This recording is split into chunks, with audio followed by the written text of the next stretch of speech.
All right, so we're going to talk about a couple of exercises that work really nicely together, working on motion of the shoulder and shoulder blade.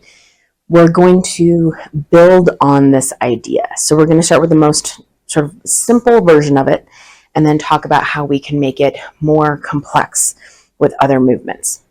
First of all, we're going to start with the anchor in front of us.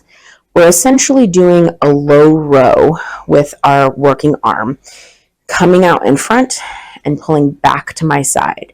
Now I'm making sure that as I'm pulling back, I'm stopping at my side and not extending past my body.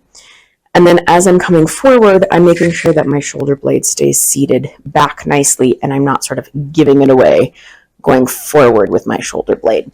Everything is staying really nice and square to my anchor point.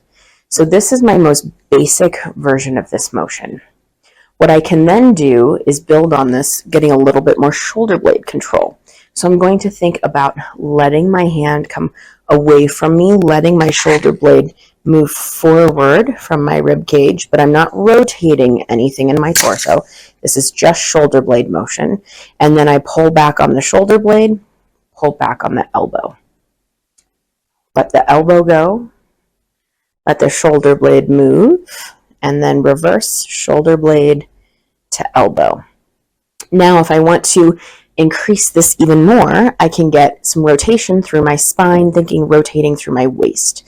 So I'm going to let it come forward, let the shoulder blade come forward, but now I'm going to let my chest rotate towards my right side in this example, and then I unrotate, bring my shoulder blade back, bring my elbow back, and then I can even rotate the other direction towards my left. But what you'll notice is as I do this, I'm still not bringing that elbow way back past me. It's staying at my side, and then I'm rotating my body with it. So I can do my rotation, hips staying square to the front, but I'm letting everything else move. So then if that is feeling good, we can add more movement through the entire body. So I can think standing on one leg, I'm going to stand on my opposite leg as my arm that's working. I'm going to let myself rotate forward and then rotate back. So now I'm controlling more with muscles in my hip because I'm only standing on one leg with my back toe spiked. So this is my most basic version of this. There's only so much rotation that can happen, even standing on this one leg and spiking my back leg.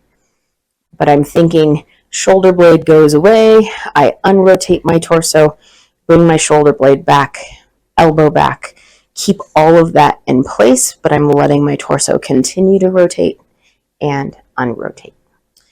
So now we can apply this to different diagonals as well. So with this high attachment, my arm is going to start up and out and come down and across. So it's sort of draw the sword and put it away. Draw the sword and put it away. But we're still thinking in terms of what shoulder and shoulder blade are doing as well. So if I'm starting up here, I'm going to let that arm come down and across towards my opposite hip. Eventually my shoulder blade has to go with it a little bit. Then I pull the shoulder blade back and then let the arm continue to do the movement on the way back out. Again, arm comes first until I run out of real estate and my shoulder blade has to go with it. And then my shoulder blade comes back and then my arm continues the motion. We build on top of this just like we did with the other version, where now I can choose to let my torso rotate a bit. So I'm still thinking of all of those same principles of shoulder blade back and arm out. Bring my arm across until my shoulder blade has to move.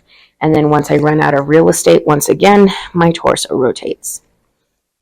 And then undo all of that. So then the full version of this, we're even going to add in a pivot through the legs and the feet. So I'm going to pull down and across. I run out of space, my shoulder blade has to come across. I run out of space, my torso has to twist. Then my hips have to twist, and then I can pivot to a toe. Then I have to reverse that. So toe down, hips square up, shoulders square up, shoulder blade pulls back, and arm goes out. Again, arm comes down, shoulder blade, chest, hips, feet, and then I reverse, feet, hips, chest, shoulder blade, arm. I can do this same concept of either just really focusing on the arm, adding in some shoulder blade control, adding in some twist through the torso, and then including hips and pivot with any of my 4 diagonals that I have in the PNF series, the proprioceptive neuromuscular facilitation technique series. So one of my diagonals is this one that we just showed. Keeping at that high diagonal, I can also use my opposite hand, starting up and across and coming down and away. So here I'm thinking my shoulder blades come forward already, so pull my shoulder blade back, arm extends down, and then when I come back the other way, that's where I can include my pivot, so going the opposite direction. Arm, shoulder blade, chest, hips, pivot. And then my feet come back, my hips square up to the side again, chest, shoulder blade, and arm. So that is my diagonal, my second diagonal, with it located in this high anchor point. Concepts remain the same. Diagonals technically remain the same, but it's going to feel different because we're anchored in a different location. So here I'm going to again do my diagonal coming out from the side, coming up and across. So this is like when it was anchored high. I'm doing it with my outside arm. Now it's my inside arm. I can come up and across. And then if I want to take it all the way through motions, I can bring that arm up, let the shoulder blade come, chest, hips, pivot, and then unpivot, square up the hips, square up the chest, bring back the shoulder blade, and let the arm go down. So this is low anchor point, inside arm. And then I can also do low anchor point, outside arm. This one I always like to get a little bit closer to my anchor point because it is the hardest having my arm up and out like this against that much resistance. So it's not unusual to have to bring it in a little bit. I'm going to start down and across and come up and out. That's my most basic version of this diagonal. And then again, I can work through all of the different pivot points of everything. So I can bring arm down, let the shoulder blade come across, let the chest rotate, hips rotate, and pivot, and then undo the feet, square up the hips, square up the chest, bring back the shoulder blade, and bring the arm up and out.